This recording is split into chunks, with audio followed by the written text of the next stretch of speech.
Très heureuse de vous retrouver sur France 3 Bretagne. Ce matin, dans Vous êtes formidable, portrait d'une femme qui voit grand. Elle fait partie des 40 femmes les plus influentes en France selon le magazine américain Forbes. 3 réseaux féminins de l'entrepreneuriat montés en moins de 10 ans, toutes nées en Bretagne. Merci Marie-Éloi d'être avec nous. Merci, enchantée. Pour raconter votre histoire, vous avez tenu à avoir à vos côtés ce matin Julie Baudin, directrice de Bouge ta boîte, Valérie Tamani, directrice Grand Ouest de BNP Paribas et Frédéric Lescure, PDG de Socomore. Merci à tous les 4.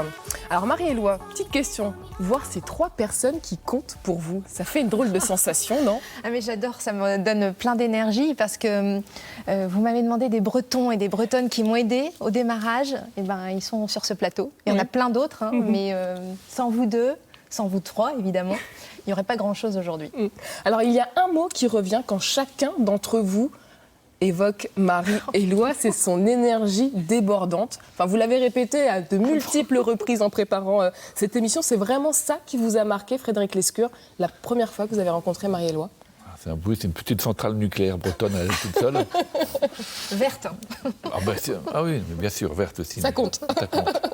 Enfin, non, mais c'est vrai qu'elle déborde d'énergie et on a juste envie. Elle nous irradie tous, voilà. Et donc on a envie de faire partie de son club. Donc comme je disais, moi je revendique d'être le président de son fan club. Voilà, donc il en faut un. Il y a une présidente, mais en tout cas le président c'est moi, autoproclamé. Valérie Tamani, c'est vraiment sa force, son énergie à Marie ? Moi aussi, j'ai trouvé l'énergie fantastique quand on s'est rencontrés, il y a maintenant plus de pas loin de 6 ans. C'était l'énergie, mais moi, alors, je ne dirais pas la centrale nucléaire, mais moi, c'est le côté soleil. Soleil parce qu'il y a la capacité aussi de rassembler, le sourire. Et, voilà, on vient autour de Marie pour à la fois capter l'énergie de Marie, mais aussi se rencontrer. Et c'est ça qui fait plaisir quand on est avec elle. Marie-Éloi, elle est clairement formidable. On ne s'est pas trompé. Alors oui, ça c'est sûr. Moi, je dirais énergie, je dirais conviction aussi, parce qu'elle a une force à toute épreuve, elle ne lâche rien. Et elle rentre par la porte, le grenier, la cave, tout ce qu'on veut. Mais en tout cas, on s'est bien trouvé là-dessus d'ailleurs. Mais voilà, une conviction et une énergie, ça c'est certain. C'est l'hôpital qui se fout de la charité parce que les 3 sont pareils. Hein. D'accord. Mais prenez, on adore ça sur cette émission, les compliments. Alors dans votre histoire, Marie, la Bretagne, elle est quand même centrale. Hein. Elle a été présente à toutes les étapes clés de votre vie et c'est assez impressionnant. On va commencer quand vous aviez 18 ans déjà. 18 ans, alors j'habite dans le nord de la France, un petit village, et j'ai mon bac le matin. On est en juillet, j'ai mon bac le matin, mon permis de conduire à midi. Le soir, je me fais opérer des dents de sagesse. Le lendemain, je suis en Bretagne. Pourquoi ? Parce que que la Bretagne, je suis bretonne d'âme et de cœur depuis toujours. J'ai passé toutes mes vacances en Bretagne à Dinard et dans le camping du Port-Blanc à Dinard. Et puis après, on a une toute petite maison. Mais c'est ce qui me régénère. J'ai besoin d'être en Bretagne. Je ne peux pas être loin trop longtemps. Justement, on voit ces quelques images très sympathiques de vous étant enfant à Dinard. Ces vacances en Bretagne, qu'est-ce qu'elles représentaient pour vous ? C'était vraiment des parenthèses hors du temps ? Ouais, c'était génial parce qu'on avait une petite caravane qu'on traînait depuis le nord de la France. Je vomissais 2 fois par trajet tellement c'était long à l'époque, il n'y avait pas d'autoroute. Et on arrivait dans ce camping, on se posait début juillet et on repartait fin août. 2 mois de liberté où on vivait avec une bande de copains, des Hollandais, des Français. On ne parlait pas la même langue, mais enfin, c'était la liberté, quoi. La liberté. The place to be pour la famille Éloi. Oui, et mon frère Jérémy, qu'on voyait sur la photo tout à l'heure, lui aussi est venu habiter en Bretagne. C'était un champion du monde de kitesurf et là, il est en Bretagne. Et mon autre frère, qui n'était pas encore sur la photo, il projette de venir habiter en Bretagne. Donc, pour nous, c'est clé, c'est important. Ouais. Est-ce que déjà, à cette époque, vous aviez imaginé un jour poser vos valises ici en Bretagne ? Mais toujours. Mais j'attendais mes 18 ans, là, être majeure et vaccinée, avoir mes dents de sagesse enlevées, j'étais libre et j'ai pu faire mes études à Rennes. Alors, on a aussi découvert lors de la préparation de cette émission votre passion pour le surf. On s'est dit que c'était l'occasion de mettre un coup de projecteur sur une école de notre région. On prend la direction de Quiberon où nous attend Evan le surfeur. Le surfeur, on n'y est pas. Mais en tout cas, Marie, vu que vous êtes une habituée des vagues, on a eu envie en effet de mettre en avant le surf. Et pour cela, on est sur la plage de Manégouen, sur la commune de Plouarnel, à l'entrée de la presqu'île de Quiberon, avec Pierre et surtout avec un groupe d'enfants qui participent à un stage de surf et qui est en classe de mer. C'est ça, Pierre? C'est ça, exactement. Et c'est un concept un peu nouveau de faire des classes de mer en début d'année scolaire. C'est ça, ça renforce la cohésion, les liens entre les élèves et ça a été testé depuis peu et ils ont quel âge? là c'est des CM1, CM2 donc ça va être 8-10 ans, un truc comme ça. Donc ils en sont à leur combienième cours? Deuxième cours, Et s'ils arrivent déjà à se mettre debout? ils sont tous debout là. Mais en fait, du coup, ça veut dire que c'est assez simple en fait de se lever sur une planche? Très simple, surtout avec les planches qu'on a. On va vous présenter On va d'ailleurs. vous montrer les planches qu'on utilise quand on commence à surfer et qui sont bien particulières. Oula, on a failli perdre le caméraman. Explique-nous les caractéristiques de cette planche. Alors ça, déjà, c'est des planches qui ont énormément de volume. Donc on part en 3 coups de rame, c'est très simple. Et très large aussi, donc stable. Très facile de tenir debout. Pour l'instant, on va sur des tout droits, pas très compliqué. Parce qu'il tout y a ce qu'il quand même des petites prédispositions à avoir quand on veut surfer, c'est déjà avoir un peu d'équilibre, non? Ouais, bah ça c'est... Si vous savez faire du vélo, c'est la même chose. Faut regarder là où on veut aller, on tient debout. Ça, c'est la clé, c'est regarder en face et pas ses pieds, quoi. C'est ça. Et après, Ouais. tu parlais de ramer. Ouais. Ça aussi, il suffit pas juste de prendre la vague. Je connais rien. Au cas C'est où c'était pas. surtout ça le moment crucial, c'est savoir ramer pour partir sur les vagues. Ouais. Est-ce qu'il y a une saison pour le surf ou est-ce qu'on dit qu'on surfe toute l'année? Il y a surtout une saison, ça va être l'hiver. L'hiver, on aime bien, il fait un peu froid, mais il y a des super vagues, donc on attend ça avec impatience toute l'année. Donc en fait, si on veut apprendre à surfer, vaut mieux venir en hiver. Ah non, pour apprendre, c'est mieux. Allez, printemps-automne, quand il y a des petites houles, ouais, c'est pas mal. Et alors, je crois que Marie, vous avez commencé à surfer il n'y a pas si longtemps, donc à l'âge adulte. Est-ce que ça veut dire qu'on peut apprendre le surf à n'importe quel âge? Ouais, n'importe quel âge. Et vous faites des stages, peu importe les âges aussi? Peu importe les âges. On a des gens qui arrivent, ils ont 60 ans, il n'y a aucun souci. Hein. Il n'y a pas de condition, une forme physique à avoir de particulière? Non, faut pas avoir eu de soucis hein, quand même, mais non, les gens ils viennent là, ils se font plaisir. Peut-être que ça veut peut-être dire que je pourrais peut-être essayer. Et avant de se quitter, pourquoi est-ce que sur la presqu'île de Quiberon, il y a autant de spots de surf? Est-ce qu'on a On a plusieurs spots, on a les spots confirmés, là ça va être la côte sauvage. Donc en fait, la presqu'île elle est enfoncée de 15 km dans l'océan. Donc ça capte vraiment toute direction de houle, que ce soit nord-ouest ou sud-ouest. Si vous allez vers Guidel, vers l'Orient, ça va être un peu plus capricieux en termes de houle. Ils vont avoir besoin de houle de sud-ouest. Ce serait quoi, toi, ton spot secret que tu ne veux pas donner? Ça, je le donnerai pas. Oh mince, j'aurais essayé. Bon bah voilà, en tout cas, Marie, on avait envie de vous faire ce petit clin d'œil ici sur la plage. Et grâce à vous, je vais peut-être aller me mettre à l'eau. Et je vous enverrai une photo si j'ai réussi à monter sur une planche. On veut la photo, hein, n'oublie pas. Hein. Merci beaucoup, Evan. Et à demain. Alors, Marie la surfeuse, qu'est-ce qu'elle en pense de Déjà, ce petit c'est mon spot. J'y étais dimanche. D'accord. Si mes enfants voient ça, ils vont bien se marrer parce que moi, je fais pas du surf, je fais du surfinou. Donc, j'ai démarré il y a pas longtemps, mais j'adore. Enfin, je pensais que c'était le mythe de Alerte à Malibu où il fallait être magnifique avec les cheveux longs, blonds pour faire du surf. Et en fait, tout le monde peut en faire. Vraiment, allez-y, c'est hyper simple, il suffit de ramer, on se met dessus et là on oublie tout, quoi, parce que ce qui nous importe, c'est de monter sur la planche. Il n'y a plus rien n'existe, donc les soucis, tout ça, ça disparaît. Et moi, c'est mon hiver-été, c'est vraiment mon bain de jouvence. Mais si mes enfants, si vous dites que le surf c'est ma passion, ils vont vraiment se moquer de moi. Là. Et je crois qu'il y en a un autre aussi qui va sourire, c'est votre frère, hein, qui lui, pour le coup, a fait ses armes, et plus que ses armes d'ailleurs. C'est un champion, oui, on ne joue pas dans la même catégorie. Mais j'encourage toute l'équipe à chaque fois de Bouge ta boîte de venir avec moi surfer. Je pense qu'on va faire une journée de team building sur cette plage magnifique. Et jamais eu envie de prendre des cours? Mais si, j'ai pris des cours. Ah, mais je surfinoute quand même. D'accord. Alors nous, on va revenir à une vague qui nous intéresse plus, c'est celle de l'entrepreneuriat. Hein. Et comment elle vous est tombée dessus, celle-ci? Et moi, j'y connaissais rien parce que j'étais journaliste avant à RFI et du coup, on n'a aucune notion de management, de gestion, d'entrepreneuriat. On était vraiment axé sociétal, sociologique, tout ça. Et puis, quand je suis revenue à la naissance de ma fille en Bretagne, après quelques années en tant que journaliste à Paris et en voyageant, eh ben, j'ai voulu créer une école Montessori pour elle parce qu'il n'y en avait pas. J'avais vu ça dans les pays anglo-saxons. Je savais que c'était génial pour la confiance en soi.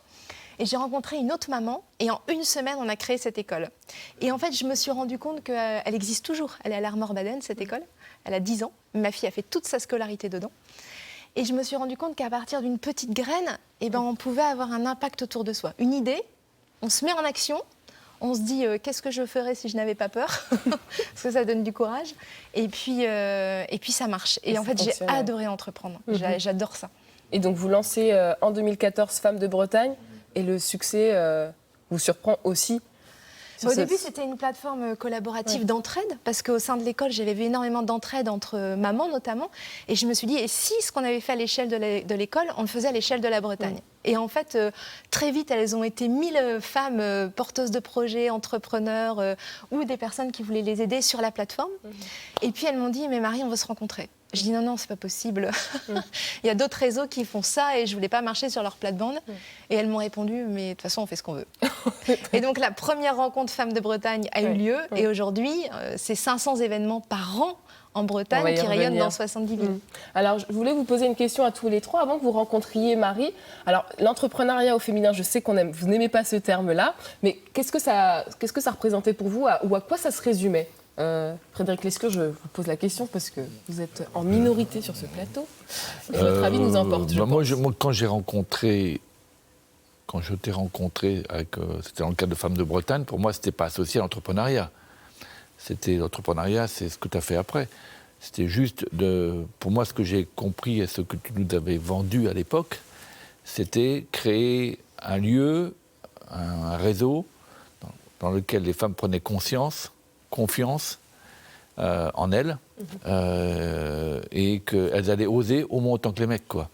En fait, pour moi, la grosse différence dans le monde économique entre les mecs et les filles, c'est que les mecs se croient tout permis et les filles, elles n'osent pas tout le temps. Heureusement, il y en a de plus en plus qui osent, mais beaucoup s'auto-régulent naturellement. Mais c'est impressionnant. Moi, dans mon entreprise... s'ils voient ça, je sens qu'il y en a qui vont hurler, mais c'est pas grave. Les mecs demandent des augmentations facilement. Les filles, c'est vrai que c'est beaucoup moins naturel. C'est toute notre culture, notre histoire qui nous a conditionnés, les femmes comme les hommes. Et c'est comme ça qu'on s'est rencontrés. Et donc c'est pas moi, je dirais, c'est au début ce qui m'a pas plu, mais ce qui m'a intéressé d'accompagner, c'est cette énergie qu'elle mettait à rendre possible une certaine égalité homme-femme, on va dire, dans la vie de tous les jours. Sur cette question des freins qu'évoquent Frédéric Lescure, Valérie Tamani, Julie Baudin, ce sont des choses, vous, dans votre propre parcours personnel, vous vous êtes déjà mis des freins ou vous vous êtes senti illégitime à certaines occasions? Alors moi, je dois dire que pour répondre à la question sur l'entrepreneuriat et l'entrepreneuriat porté par les femmes, moi, avant de rencontrer Marie, je n'étais pas du tout dans ce milieu-là. Donc ça se résumait à des amis qui avaient entrepris, mais ça n'allait pas plus loin que ça. Je connaissais Femmes de Bretagne de loin. Alors moi, je dois dire que j'ai mis les mots dessus a posteriori. C'est-à-dire que je pense que je fais partie comme toutes les femmes. Globalement, j'ai été plutôt entourée. Je ne crois pas que j'ai été victime de quoi que ce soit, vraiment pas. En tout cas, je ne l'ai pas vu, je ne l'ai pas vécu comme ça. Mais par contre, j'ai mis le doigt et les mots sur certaines situations à certains moments, mais a posteriori. Et en les constatant pour d'autres, en échangeant avec Marie, en voyant que l'addition de ce que toutes ces femmes vivent au quotidien, en fait, je crois qu'on a au moins un exemple. Et nous, notre volonté, c'est pas du tout d'être dans un discours de victime ou quoi que ce soit, c'est pas du tout ça. C'est vraiment d'aller vers l'égalité et de se dire qu'ensemble, on fait des choses assez incroyables. C'est le côté exponentiel de ce que ça peut produire. Et c'est pas parler des freins non plus, mais des leviers. Des leviers aussi. Comment on arrive vers cette mixité économique? Parce que l'économie, ça drive tout. Le jour où femmes et hommes auront le même poids économique, le même impact économique, la société sera transformée. Et aujourd'hui, au-delà de 10 salariés, on a quasiment plus de femmes chefs d'entreprise. On n'a plus que 14% de femmes, 86% d'hommes. Donc finalement, c'est comme si notre société, elle marchait sur une jambe. Et on a besoin des deux, surtout en ce moment. On a besoin des deux jambes pour avancer. Et courir même. Et c'est vrai que les chiffres ne sont pas bons en France. Hein. 67% des femmes entrepreneurs ne vivent pas de leur activité selon vos chiffres. C'est-à-dire qu'elles gagnent moins de 1 500 € par mois. Comment on explique ces chiffres-là? En fait, c'est catastrophique. Quand on a découvert ça, moi, c'est à force de rencontrer des dirigeantes d'entreprise. Et puis souvent, elles venaient me voir après en me disant « Mais tu sais, Marie, en fait, j'en vis pas. » Et ces femmes, elles mettaient toute leur énergie, toutes leurs compétences et leur expertise dans leur entreprise. Et elles sont expertes dans leur domaine. Et donc, j'ai travaillé avec une chercheuse qui m'a dit, je lui ai dit, mais c'est quoi les vrais chiffres? Parce qu'on voit partout 30% à peu près de femmes chefs d'entreprise. Donc, on se dit, on n'est pas loin de la parité. Et elle m'a dit, pour moi, c'est 70% qui ne vivent pas de leur activité. On a fait plusieurs études depuis qui font référence auprès du ministère de l'Égalité et qui ont confirmé ça. Et je lui ai dit, et les hommes? Elle m'a dit, pour moi, les hommes, c'est 50% qui déclarent vivre correctement de leur activité. Mais ça veut dire quoi pour un homme vivre correctement de son activité? C'est pas gagner 1 500 € par mois, c'est gagner entre 3 000 et 4 000 € par mois. Donc il faut absolument qu'on arrive à transformer ça, parce qu'aujourd'hui, au sein d'un couple, il y a 42% d'écart de salaire. Au sein d'un couple. Ça, c'est l'INSEE qui dit ça. On a 42%. Donc, c'est pas possible. Ça entraîne forcément des conséquences sociales, sociétales, environnementales qui sont fortes. Oui, et puis ce que tu dis, ça vient aussi traiter tout le sujet de comment la femme, qui est très investie aussi dans d'autres sujets, peut sortir à la fois des contraintes qu'elle se met entre sa vie familiale, son projet, et aller chercher à trouver des réseaux, de partager ses difficultés. Et moi, ce qui m'a intéressée quand j'ai rencontré Marie, donc c'était à la fois parce que déjà Femmes de Bretagne était installée, que tu portais le projet Bouge ta boîte, et donc comment on allait t'accompagner sur le sujet. Parallèlement, nous, côté BNP Paribas, on avait lancé tout un programme Connectors pour aider les femmes qui entreprennent. Et on rencontrait ce sujet-là. C'est-à-dire que quand on voyait des femmes, on a vraiment convaincu de la nécessité d'avoir beaucoup plus de femmes qui entreprennent parce qu'elles portent différemment les projets, qu'on a besoin de cette mixité-là. Mais comme tu le disais, je trouvais que dans la présentation de ce que tu nous disais avec ton énergie, il y avait des sujets de confiance. Je me rappelle d'un événement de tennis à Quimper où on a à la fois travaillé sur le sujet de la confiance, et les femmes qui étaient autour de nous sont venues ensuite nous voir pour nous dire mais c'est vraiment ce sujet-là, j'ai besoin d'aller en parler, j'ai besoin de comprendre et de voir comment justement chacune intervient sur le sujet. Donc la confiance est un des points clés et elle passe par du réseau et les réseaux Femmes de Bretagne, puis maintenant Bouge ta boîte et puis maintenant Bouge ton groupe. Enfin, c'est vraiment de l'énergie qu'on trouve et qui correspondent aussi à cet ADN-là qu'on a envie d'accompagner en tant que banquier. Et justement, vous parliez tout à l'heure de Bouge ta boîte, c'est un peu la suite de Femmes de Bretagne. Alors, quand on a discuté avec vous aussi, c'était pas aussi facile pour vous de vous lancer vous-même dans cette aventure. C'est ça qui est dingue, c'est-à-dire que vous avez l'envie, mais derrière, il a fallu vous pousser, et je pense que vous ne direz pas le contraire, Valérie Tamani et Frédéric Lescure, pour vous aussi vous lancer là-dedans. Mais en fait, c'est dingue. En fait, on a une construction. J'ai donné un chiffre. On a aujourd'hui, dans les personnalités les plus médiatisées en France, dans la catégorie qui nous intéresse, patron, business, on a 1% de femmes médiatisées. Donc comment voulez-vous qu'on s'identifie et qu'on se dise « mais moi aussi je peux, c'est possible ». Et c'est pour ça que c'est hyper important les réseaux féminins, pour cette identification-là. Et en fait, toutes les femmes entrepreneurs que je rencontre, elles ont ça dans les tripes, elles sont tout autant formidables que les hommes entrepreneurs. Enfin, il n'y a vraiment pas de différence, sauf qu'on n'a pas les codes. On n'a pas les codes, on n'a pas cette confiance parce qu'on n'a pas d'exemple auquel s'identifier. Quand on prend une catégorie d'individus et qu'on la met très peu en position de pouvoir et de visibilité et qu'on lui dit ça va être dur de concilier ta vie pro et ta vie perso, forcément la confiance elle est moins là. Si on la met en position de pouvoir et visibilité et qu'on lui dit tu vas voir, prends des risques, tu vas réussir, elle surperforme cette catégorie. Ça s'appelle l'effet Pygmalion. Et nous, les femmes, on a été dans une catégorie où on nous a dit ça va être compliqué et on nous met peu en position de pouvoir. Donc j'étais pareil. Donc je suis allée voir Valérie avec 1 000 euros de capital en lui disant voilà, je vais emprunter je ne sais plus combien à l'époque, 120 000 euros pour lancer Bouge ta boîte. Alors tout le monde m'a dit de toute façon, sur le papier, t'as aucune chance que ça marche ton truc. Mais Valérie, elle a trituré mes chiffres et elle m'a aidée à faire un business plan qui tenait la route. Et puis j'ai fait des prêts d'honneur avant, on a activé les garanties bancaires. Mais du coup, ça m'a permis de voir tout le chemin de l'entrepreneuriat. Et ensuite, avec Julie, on retransmet tous ces codes, tout ce chemin pour que les dirigeantes d'entreprise soient rentables et tout autant un impact que les hommes. L'objectif, c'est d'aller ensemble vers une société qui nous ressemble, les hommes et les femmes. Et c'est vrai que entreprendre, aller chercher des fonds, que ce soit des prêts ou de l'aide en capitaux propres, ça nécessite d'avoir de la confiance en soi, de se dire oui, je vais construire un business plan. Ce business plan, c'est pas simple à présenter. Et l'accompagnement des femmes qui entreprennent, c'est aussi ça. C'est de les aider sur comment je développe et je présente aux investisseurs, aux banquiers, cette démarche-là. Ça, c'est vraiment un truc qui nous a liés parce qu'il a fallu, on ajuste avec son banquier, ça crée des liens très forts et après on s'en souvient, c'est chouette. Julie Baudin, vous vouliez ajouter quelque chose ? On parlait tout à l'heure des 30% qui en vivent et 1 500 €. Et l'un des sujets qui rejoint tout à fait ce que dit Valérie, c'est que la majorité d'entre elles, c'est seulement 12% qui en fait vont aller voir des banques, des prêts d'honneur, etc., pour entreprendre. L'autre partie, soit elle n'a pas besoin d'argent pour se lancer parce qu'elle est freelance et qu'elle exerce de chez elle, etc., soit elle va faire avec ses deniers personnels. Donc évidemment que quand on réfléchit son projet ou son business plan en fonction de ses deniers personnels dans les 3/4 des cas, évidemment qu'on ne le voit pas aussi grand que ce qu'on pourrait le voir autrement. Et donc nous, tous les jours, on leur dit qu'il faut absolument faire un business plan parce que c'est ce qui permet de voir grand.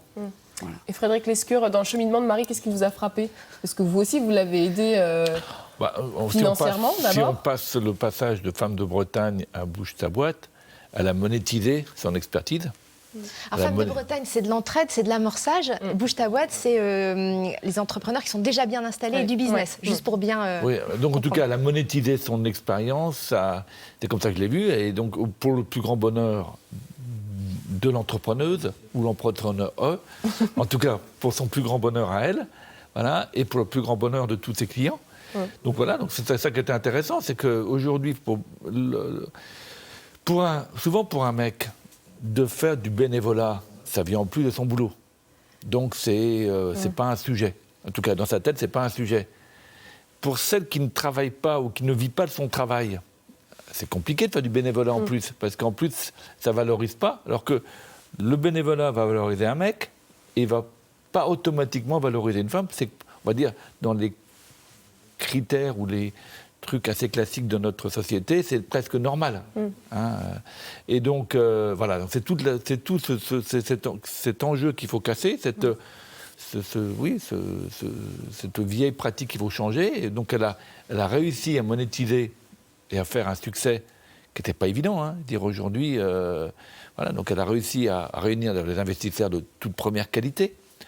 Ça, c'est déjà une première chose. Elle nous fait rêver à tous les comités stratégiques. Oui, je confirme. Elle nous fait rêver à tous les comités. Ce qu'on comprend, c'est que vous avez osé aller chercher de l'argent, l'assumer et derrière réussir. C'est ça, en fait, finalement, si on doit résumer l'aventure Marie-Éloi. Plus qu'un mec. Mais j'ai une chance incroyable et je conseille à tous ceux qui se lancent dans l'entrepreneuriat de créer un comité stratégique. Donc j'ai créé un comité stratégique avec des personnes formidables qui sont là sur ce plateau. Et un jour, au tout début, ça allait pas très bien quand même, Bouge ta boîte. Je suis allée demander, j'ai envoyé un SMS, je suis sortie de la banque, j'ai envoyé un SMS à Frédéric, au secours. Et c'est là où un comité stratégique... c'est important. C'est important. Alors, on avait un petit clin d'œil à vous faire, Marie. Quelqu'un qui a voulu vous adresser un message. Elle est là un petit peu depuis le début de Bouge ta boîte. On regarde. T'as l'air au courant. Bonjour Marie. Je suis ravie d'avoir aujourd'hui l'occasion de te dire à la fois ma gratitude et mon admiration pour toi. Tu es le rôle modèle qui manquait à nous, les femmes chefs d'entreprise. Et avec Bouge ta boîte, avec Bouge ton groupe, avec Femmes de territoire, tu es en train de construire un collectif qui va faire tomber un autre mur de Berlin celui qui fait que les femmes n'ont pas encore pris leur place dans l'économie. Et tu es venue me chercher un jour pour t'accompagner et participer à une conférence que tu donnais au Salon des entrepreneurs à Paris, au Palais des Congrès. Ce jour-là, tu m'as fait confiance et j'ai compris qu'on se mettait nous-mêmes des barrières autour de nous. Tu es une semeuse de confiance et c'est précieux. Merci. J'imagine que vous la reconnaissez. Elle est extraordinaire cette émission. Je vais avoir un ego reboosté pour un an là. C'est Cathy Lassalle. Donc Cathy Lassalle, c'est une entrepreneure incroyable qui est entre Lannion et Rennes, qui a une entreprise d'agencement, de menuiserie, qui a une vingtaine, trentaine de salariés. Et c'est une des premières bougeuses. Donc on s'appelle les bougeuses chez Bouge ta boîte parce qu'on bouge tout, nos boîtes, les territoires, les lignes de l'économie. Et c'est une des premières à avoir rejoint un cercle du réseau Bouge ta boîte. Donc c'était il y a un peu plus de 4 ans. Et cette femme, elle est extraordinaire. Je l'ai vue tellement rayonner de plus en plus avec une générosité incroyable en aidant d'autres femmes chefs d'entreprise aussi. Donc merci Cathy. Vous parliez de bougeuse, c'est quand même une machine de guerre, hein, des rencontres par centaines tous les mois, des milliers d'adhérentes. Julie Baudin, au quotidien, c'est astronomique comme travail en fait. Alors on n'est pas seul. Pardon, c'est elle la vraie chef, il faut bien le comprendre. Alors on n'est pas seul déjà. Effectivement, c'est beaucoup de travail, beaucoup d'énergie. Avec Marie, on a parcouru toutes les villes de France. Avec tous les moyens de transport possibles. Et c'est quoi l'objectif à chaque fois quand vous vous rendez dans une ville? Alors, au démarrage, c'était vraiment... on n'avait avec nous que la confiance. C'est-à-dire qu'on était très peu connus. On y allait avec notre énergie, notre enthousiasme, notre conviction. Et on ne savait même pas s'il y allait y avoir du monde quand on arrivait, pour être très clair. Bon, je crois qu'on a eu cette confiance qui nous a quand même amené beaucoup de monde. Et puis, la volonté, c'est simplement de se dire... c'est ce qu'on disait tout à l'heure, c'est que être entrepreneur, c'est difficile. Qu'on soit un homme ou une femme, c'est difficile. Être seul, ça l'est encore plus. Et donc, avoir un collectif autour de soi, Marie parlait du comité stratégique tout à l'heure, mais avoir un réseau autour de soi, quel qu'il soit, c'est avoir une forme de comité stratégique. Et nous, ce qu'on souhaite, c'est que dans les territoires, ces femmes-là, elles s'emparent de leur vraie puissance économique et qu'elles créent de la puissance économique sur leur territoire en se faisant connaître, en étant visibles, en incarnant des rôles modèles, en développant leur chiffre d'affaires, en créant des emplois. Et c'est ça qui fera et aussi... du coup, à chaque fois, l'idée, c'est que toutes ces femmes se rencontrent, discutent entre elles et finalement réseautent. C'est ça, se donnent des bons plans à chaque fois. C'est vraiment faire du business. C'est faire du business, c'est pas discuter. On est des chefs d'entreprise, on compte sur le territoire. Pardon. Non, on n'est pas... Parce qu'au début, quand j'ai créé Femmes de Bretagne, on pensait qu'on était des buveuses de thé et qu'on allait tricoter. Bon, moi, je sais pas tricoter en plus. Mais en fait, ce qu'on fait chez Femmes de Bretagne et de Femmes de territoire aujourd'hui au niveau national, c'est tous des ateliers sur l'entrepreneuriat pour lancer sa boîte. Et Bouge ta boîte, c'est comment la développer, incentiver ses équipes, développer du chiffre d'affaires les unes grâce aux autres. C'est très structuré, c'est très minuté. Et l'objectif, c'est de l'efficacité et montrer l'expertise sur le territoire pour que les territoires deviennent mixtes. L'écosystème soit mixte. Et ce maillage territorial, il représente quoi aujourd'hui? C'est combien de femmes sur combien de villes de France? Alors, c'est plus de 1700 dirigeantes aujourd'hui qui nous ont rejoints et qui nous font confiance dans plus de 100 villes et dans plus de 110 cercles. Vous parliez tout à l'heure, vous avez pris le terme tricoteuse. Alors, j'imagine que vous devez avoir des réflexions, c'est trop féminin, est-ce que c'est pas un mouvement anti-homme? Alors, tout le temps. C'est l'argument... Qu'est-ce que vous répondez à toutes ces personnes? En fait, souvent, on est obligé avec l'équipe de dire, mais alors bien sûr, un réseau féminin n'est pas un réseau contre les hommes. D'ailleurs, dans toutes nos instances, on est à parité. Mais pourquoi c'est important de se réunir entre femmes? Pour 2 raisons. La première, c'est qu'il y a une caractéristique commune. On est entre femmes. Quand vous prenez un groupe de jeunes et qu'il y a une personne de 50-60 ans qui vient dans le groupe, il ne va pas se sentir forcément à son aise. Et à l'inverse, quand vous prenez un groupe de seniors de 60-70 ans et qu'il y a un jeune de 18 ans qui vient, le groupe, il ne va pas dire la même chose.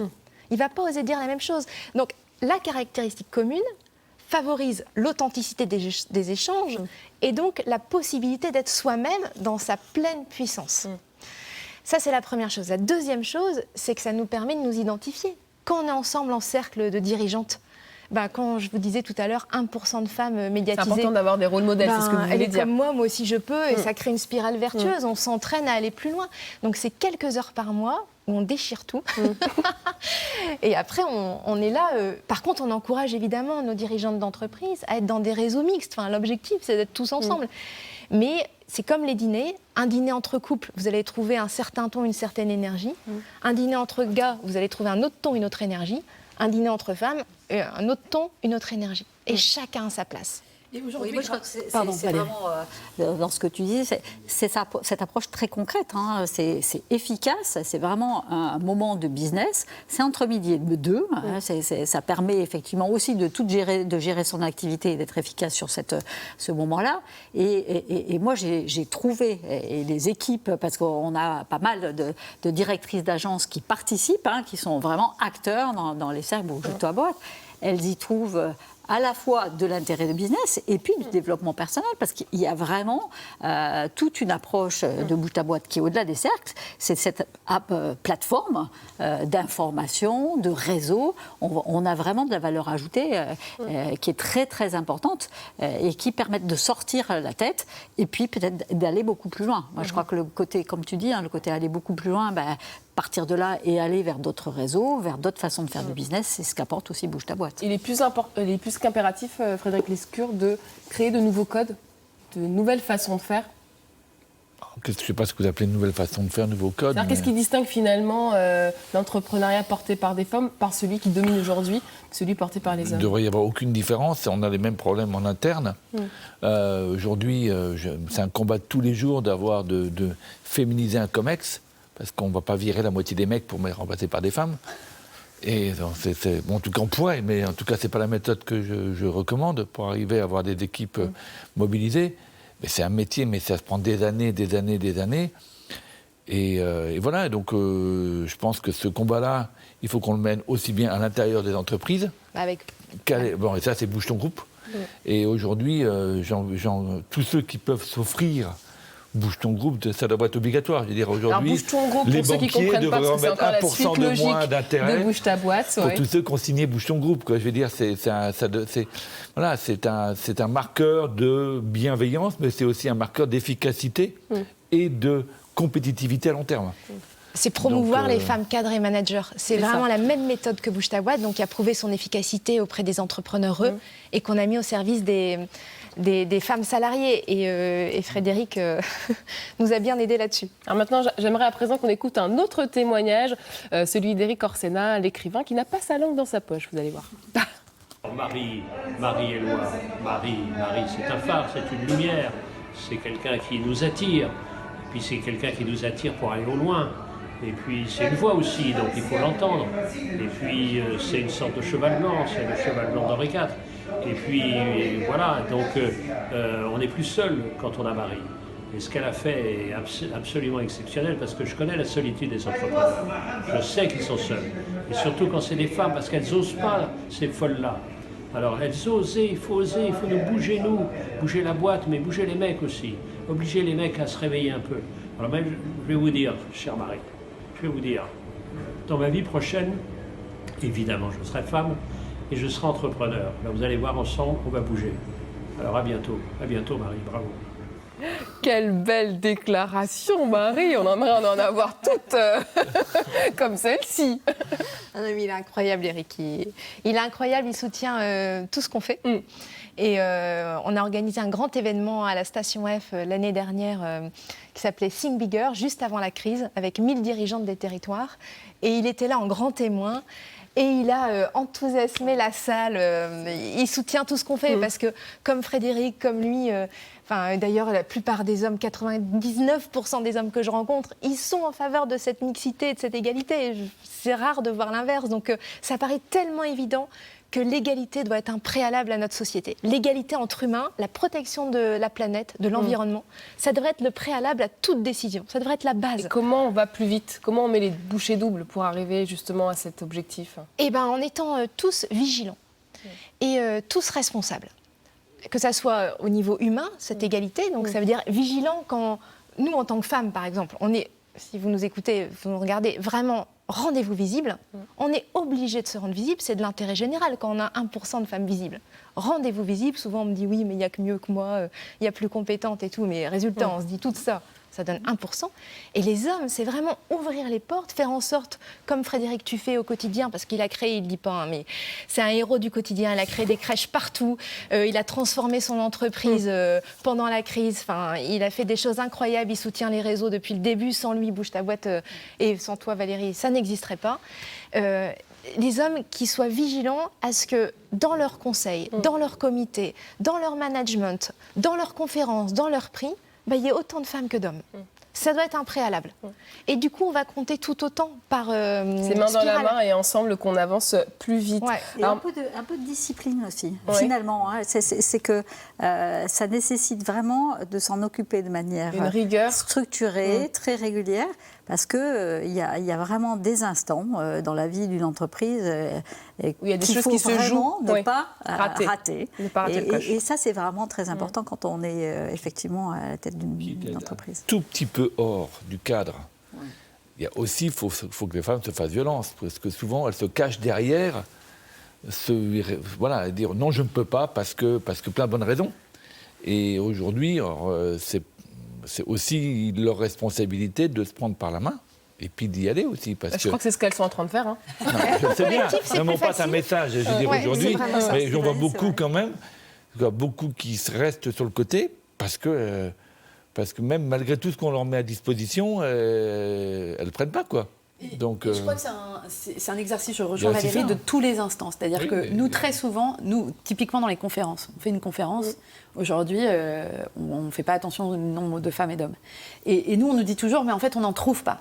Bon, nous, on en trouve toujours, mais juste parce qu'on y met une énergie sans doute un peu décuplée et qu'on ne lâche pas. Donc, et on a les femmes qui nous disent non, je ne veux pas, etc. Mais il y a encore du chemin à faire. Marie-Éloi, le magazine Forbes vous classe parmi les 40 femmes les plus influentes en France.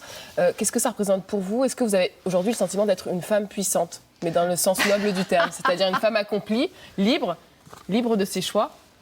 Alors, c'était une surprise, je ne savais pas du tout. En tout cas, je regarde Julie parce qu'elle sait très bien que moi, je suis une énorme trouillarde. Donc, non, je ne me sens pas puissante. Et pourtant, puissante, c'est quoi? C'est être soi-même. Aujourd'hui, je suis moi-même, ça c'est sûr, mais je suis moi-même grâce à l'énergie, à l'aide de tout le monde, grâce à... Enfin, quand on est dans un réseau et qu'on voit toutes ces femmes, forcément, c'est une énergie circulaire, on reprend de l'énergie. Donc, être soi-même, oui. Et ce qui est important pour nous, avec Julie et toute l'équipe de Bouge ta boîte et de Femmes des Territoires avec Céline André, c'est de fédérer.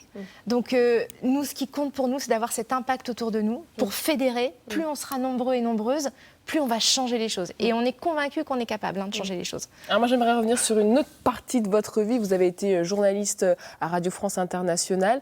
Cette passion des autres, est-ce que c'est dans cette expérience de vie que vous l'avez cultivée en faisant des reportages En fait, clairement, j'ai voyagé dans plus de 50 pays toute seule avec mon micro pour RFI. Donc, c'était une période fantastique. Et j'ai rencontré que des personnes engagées. Des personnes anonymes, des héros et héroïnes du quotidien qui, autour d'eux, changeaient les choses, changeaient leur écosystème avec 3 armes. Ils avaient du courage. Donc, ils avaient peur. Parfois, ils risquaient leur vie. Des Algériennes qui allaient ensemble à l'université quand c'était compliqué. Les prêtres coptes en Égypte qui ont ouvert une école pour réfugiés soudanais. Des personnes qui travaillaient dans les bidonvilles de la Matanza en Argentine pour assainir les bidonvilles. Enfin, tous risquaient leur vie. Par contre, ils avaient du courage, donc ils avaient peur, mais ils faisaient quand même. Ils sortaient de leur zone de confort pour le faire. Et ils avaient une capacité d'action, c'est-à-dire qu'ils ne voyaient pas juste les inégalités et ils restaient les bras ballants, ils faisaient. Et ça, je pense qu'à force de voir ça, ça diffuse et nous, on diffuse après, comme je disais, c'est une énergie circulaire. Et justement, on revient en Bretagne. Tout ce que vous avez construit ici, vous n'auriez pas pu construire cela ailleurs? C'est sûr que non. C'est quoi la force de notre territoire breton? Mais la Bretagne, c'est une terre fertile où tout est possible. Tout semble possible. C'est pas pour rien que Femme de Bretagne s'est née ici et qui est devenue Femme des Territoires. C'est pas pour rien que Bouge ta boîte s'est née ici. C'est un laboratoire. C'est pilote la Bretagne. À chaque fois dans les rapports, on dit que la Bretagne est pionnière pour l'égalité. Et on voit bien, d'ailleurs, Bouge ton groupe, donc pour promouvoir les femmes cadres et managers, les premières administrations à l'avoir acheté, la région Bretagne. Donc ça part d'ici à chaque fois. Il y a l'égalité, il y a quelque chose, c'est une terre de réseau aussi, ça tout le monde le sait. Donc On a l'impression que tout est possible, et puis c'est pas qu'une impression, parce qu'on l'incarne toutes et tous bien. Impossible n'est pas breton. Je trouve aussi, comme tu dis, c'est le côté solidarité très très forte, et puis une terre d'entrepreneurs. Ouais, une terre d'entrepreneurs. Impressionnante. Et ce sera la conclusion de notre émission. Merci beaucoup Marie-Éloi pour cet échange tout en énergie. Hein. C'est bon, c'est validé par tout le monde. Je comprends mieux maintenant cette passion communicative que vous avez tous. C'est assez fou. Allez, on a encore une petite faveur pour vous parce qu'on a un petit rituel dans cette émission. Chaque jour, on prend en photo nos invités pour immortaliser ce moment. Et vous faites maintenant partie de la grande famille. Vous êtes formidables en Bretagne. Merci à tous ceux qui nous ont regardés ce matin. Je vous souhaite une très très belle journée et on se dit à demain sur France 3. C'est parti pour la photo. Un grand... Ah bah oui, il faut lever de la victoire parce que... Super.